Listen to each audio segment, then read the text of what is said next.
Welcome to the Domestic Supply Chain Summit. Today we are joined by David Stone, Senior Director of Customer Logistics. Welcome to the summit, David. Thanks for having me. Excited to be here. I'm really excited. I mean, we're going to learn all about how other people are handling their supply chain, and it's just a nice time for everyone to get together and, kind of learn from each other. So, that being said, we got to educate the people. So, in regards to the RFP process, what are you seeing in the market today, kind of as it relates to the overall RFP process and structure? Is the current market changing how RFPs are occurring?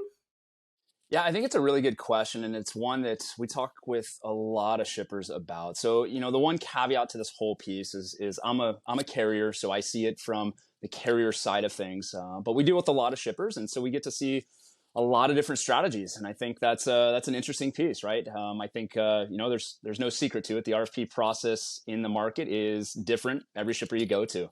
But I think in terms of, what are we seeing in the market? I think, at the end of the day, the macro point of view in terms of why you're running an RFP still remain. I mean, shippers want really kind of four big items.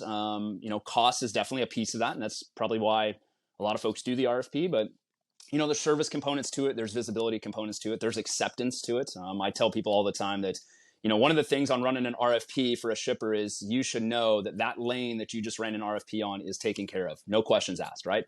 And so I think those items still remain for a lot of shippers. I think the biggest thing, though, that we're starting to see inside this market is because there are so many carriers and brokerages calling these shippers can kind of play the game at their pace. And one of the things that we typically talk about often is the RFP season kicks into high gear come Q1 of this next year. Well, in order to even participate in that, you're seeing a lot of shippers today that say, prove it. You call me every day and tell me your service is great, prove it. And so that's one of the things that definitely is a change where we now have to participate in the spot market, and our participation is not just a simple couple bids. It is a full-on strategy to try to win lanes and try to win bids inside of a spot market before a shipper will even let us touch their RFP. And so I think that's a pretty big change in terms of what we've seen in the past. Typically, it's you get into the RFP and then you ask to get into the spot. Now you're kind of seeing that flip flop over to prove your service levels before we'll let you even touch the RFP. It's kind of like how the workforce has transitioned into, or certain aspects of the workforce has transitioned into, we're going to start you as a contractor. And if we like you, we'll hire you on full time. Whereas this is, we'll try you out. It's like a trial period because, you don't want to just jump into a partnership with a shipper or a carrier that's not a good partner, that's not a good fit for you. So it's nice, but also it's very different that it's now, no, you'll start in the spot market and then move to contracted rates because, I mean, that's not typically like that. So it's just a nice, I don't know if it's nice, but it's different. It's different. Yeah. I think that's a good word. And traditionally a lot of shippers have kind of had their buckets, right? Their incumbents are always their big bucket, and that's where the word partnership does get thrown out. And then you kind of have some of these folks that are newcomers into that. Maybe it's their first time winning a lane or winning a couple lanes, and they don't give a lot of freight to them, right? And then there's always been kind of this tail that kind of sits out there where, okay, we'll bring somebody in, we'll see what they got. But because the market, and typically that we'll see what they got lasts for a year and they go, oh my gosh, I don't like these guys. Like they never show up. They never hit their prime tender acceptance. Their service is awful. And so they wait this entire year. And I think shippers have wised up and they say, we don't need to do that anymore. We can play the game with that tail today in the market. We can test them today. We'll find out very quickly if their service is what they say it is.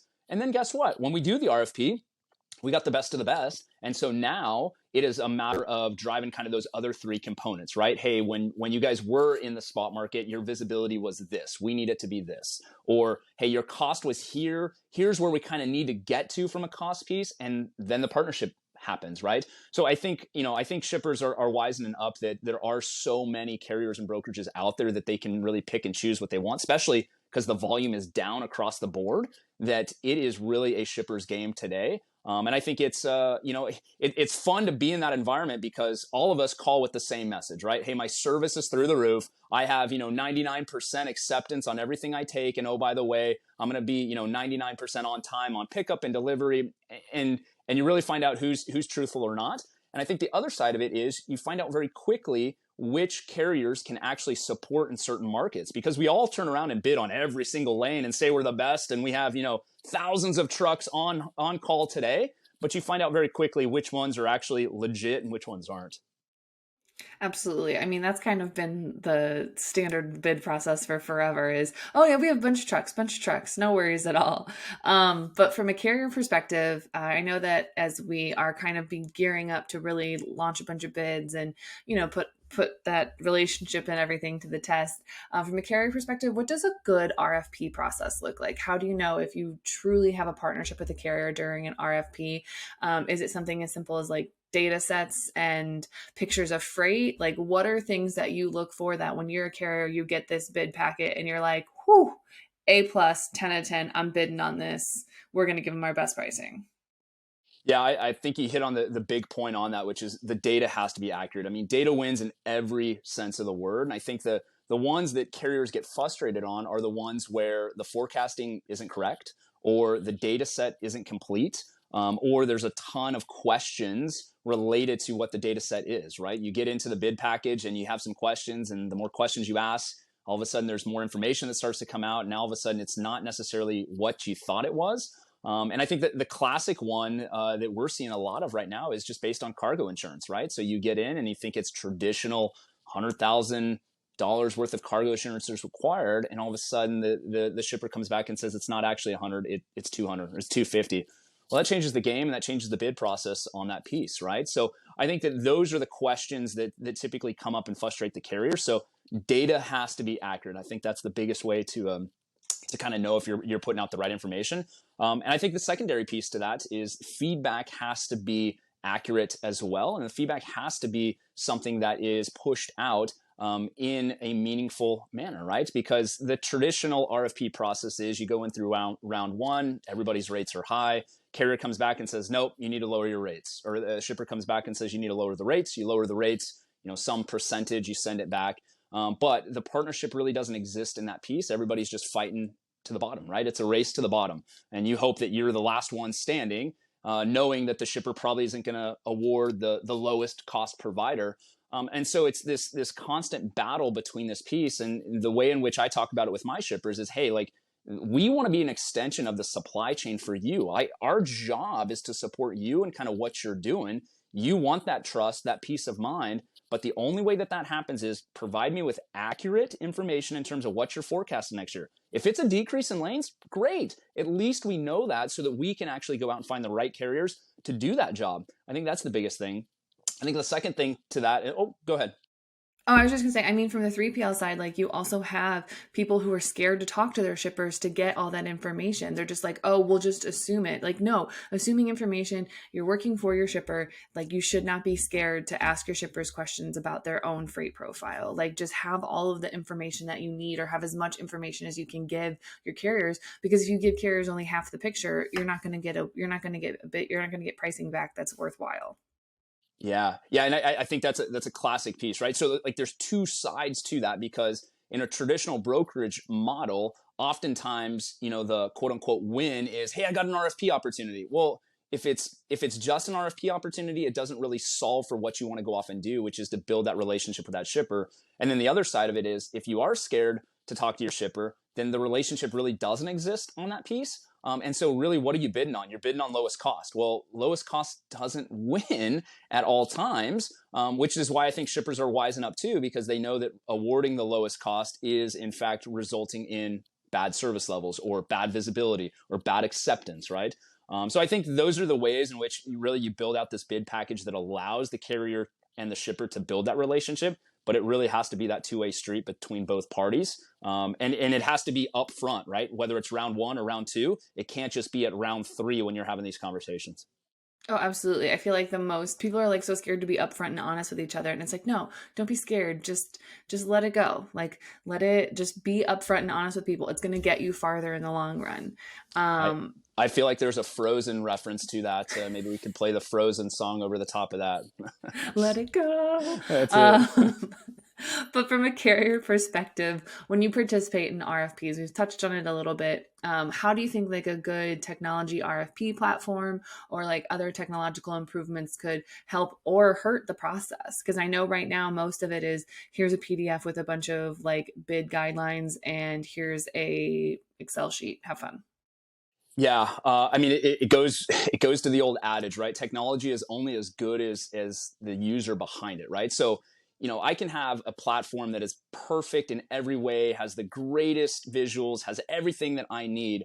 But if there's no conversation that occurs in terms of what those things mean that are meet inside of that information, then it doesn't really help me. So it goes back to, let's talk with the shipper, let's talk with the carrier. Hey, when I read this, this is what I think it means. Is this what you're implying it means? Does this apply for the entire bid package, or is there something else associated with it? So I think it always boils back to, the technology can help, but it can only help if you're willing to have conversations about the information that's inside of that.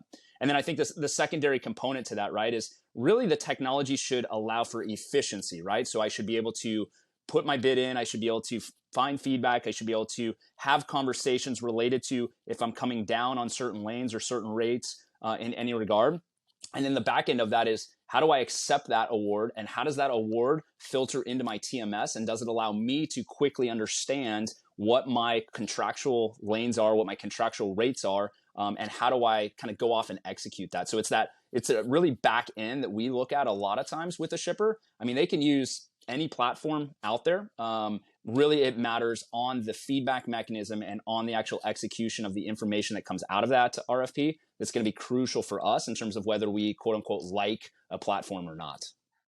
So basically, it's more than just I'm going to use this as like my data analysis or my analysis tool. And it'd be nice if you could input all your data in here for me so I don't have to as a shipper. But if I'm still emailing you over stuff, or if I'm still sending you a package, or if I'm still sending you tenders over via EDI, like, then that's not necessarily the best technology to use. No, not at all, right? Because typically what happens in this environment, right, is they have a really nice platform, and it's a really nice kind of bid process. And then what happens is an Excel data table comes over and it says, "Here you go, you're awarded this. Have fun." And then you struggle on the actual execution of it because you're like, where am I? How do I upload this? And so it almost provides a negative experience for the account executive or the associate on the floor that has to deal with that. The senior leadership is high-fiving, hey, we won some lanes, and the account executive is struggling just to be able to understand what lanes they won and what the rate is that they won on those lanes. Exactly. It's you kind of need something clear cut that's not just like I have to now manually type in 100 loads. That's not what I signed up for. I would not have bid on this. So I we're nearing towards the end, but I want a hot freight opinion from you. So there's been a lot of talk of mini bids, like quarterly bids, over the year-long traditional bid. Do you think that year-long bids are dead? Do you think there's a world where mini bids and long-term bids exist together? What's your hot freight opinion on that? Here we go. No, I think we're actually living in that world right now, because I think you're seeing a lot of shippers that really, I mean, kind of the stuff that we talked about where they have 1,000 of carriers and brokers calling them every single day for their freight. And so they can kind of do what they want to do in this environment. I think there's still a lot of reservation in terms of what's going to happen next year. No one knows. Everybody's guessing. I mean, everybody that says they know, they don't. So we're all guessing in terms of what's going to happen. The federal government and the macroeconomics behind this, all of those things do matter. I think there's probably a lag time in terms of when they make decisions to when we see it, right? So there's probably call it a 6-month gap. So that puts us into middle of next year when we potentially see the true impact of that. And I think shippers recognize that too. So I think, at the end of the day, a shipper still wants those 4 major items every single time, right? They want their freight picked up. They want to know where it's at. They want a low cost. They want that service piece, right? All of those things that we've talked about still matter. But at the end of the day, if they have an opportunity to potentially lower their cost, they're going to take that. And so I think what you're seeing in the market today is still the RFP process of, call it a year-long kickoff, happens right now, and it goes for all of next year. But you're seeing shippers now turn around and say, hey, if we have overflow freight that is not inside of this RFP, if we all of a sudden get more volume than we thought, are you guys willing to do a quarterly bid on that volume? Just that volume. And I think you're seeing shippers, come through with that. Now, there's good and bad with that, because what a broker or a carrier will do is they'll bid on that quarterly rate or that quarterly bid. They'll have a different rate than is inside of the actual RFP. And now the shipper turns around and says, whoa, what are you guys doing? Like, why are you guys doing this? So I think there's kind of this, this cat and mouse game that's occurring between shipper and carriers and brokers right now in terms of that. But I do think the kind of 18 to 24 month long RFPs, I think a lot of those are going by the wayside. And truthfully, I think carriers are more acceptant to play in the spot market, even with the big shippers that typically will demand that and require that. I think they're more willing to play in that spot market and take their chances today, knowing that a lot of that RFP freight is probably going to show up on the spot market anyway, than to turn around and sign up for 18 to 24 just based on some of the macroeconomic pieces that are happening in the market today. Oh, 100%. I think that it's kind of been trending that way even before everything happened, before the pandemic. And I think it's just going to continue that way. I feel like everyone's in a perpetual state of hurry up and wait to see what happens in 2023. Yeah. Yep, that's exactly right. Well, hey, you know what? We all became super good forecasters though, because I'll tell you exactly what's going to happen in 2023. Just ask me. But I think that's one of the things that's classic carrier broker type mentality. Like I know the world and I know how it's going to work. But we're all still guessing and waiting and seeing what happens next year. I love it. I love it. You guys heard it here first. Hurry up and wait for That's right. 2023. Thank you so much, David, for joining us today for the Domestic Supply Chain Summit. Stick around. You're not going to want to miss everything else that we have scheduled today. Perfect. Thanks, guys.